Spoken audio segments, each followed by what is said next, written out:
Hello mga boss, happy day sa bawat isa. Sa panibagong araw, panibagong hamon na naman sa ating mga buhay.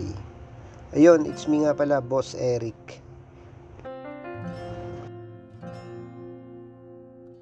So maulan nga pala ngayong araw na to mga boss, no. So ilang araw na din nga palang umuulan dito sa Taiwan. Ayan, sabay ang winter tsaka sabay ang ulan.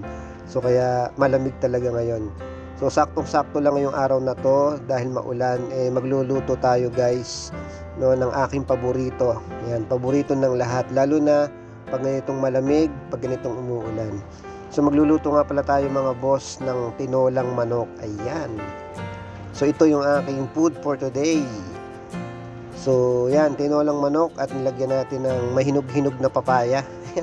Swabing-swabe, napakasarap niyan mga boss, malutong na malutong yung papaya. O yun, so kakain tayo ngayon mga boss dahil umuulan, nagluto tayo ng tinola bago pumasok sa trabaho. So kaya medyo doble ang lamig. Pag ganitong umuulan at winter, medyo kakaiba na to Patapos na ang winter dito sa Taiwan. O mga boss, kain tayo at tayo ay papasok muna sa trabaho. Tayo nga pala mga boss ay panggabi, night shift dito sa aming factory. Yan, kaya syempre bago pumasok, kakain muna tayo ng masarap na tinolang manok. 'Di ba? Habang umuulan at habang malamig ang panahon.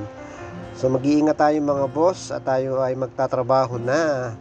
So dito lang, madali lang naman yung ating mga trabaho mga boss for tonight. Yan. So i-share ko lang bago tayo magpaalam mga boss, ang verse na to ay para sa inyo lahat. Isaiah 41 verse 10. So do not fear, for I am with you. Do not be dismayed, for I am your God. I will strengthen you and help you. I will uphold you with my righteous right hand. So para po sa ating lahat yung verse na yon. Magandang araw, mag-iingat tayong lahat. God bless you mga boss. Thank you.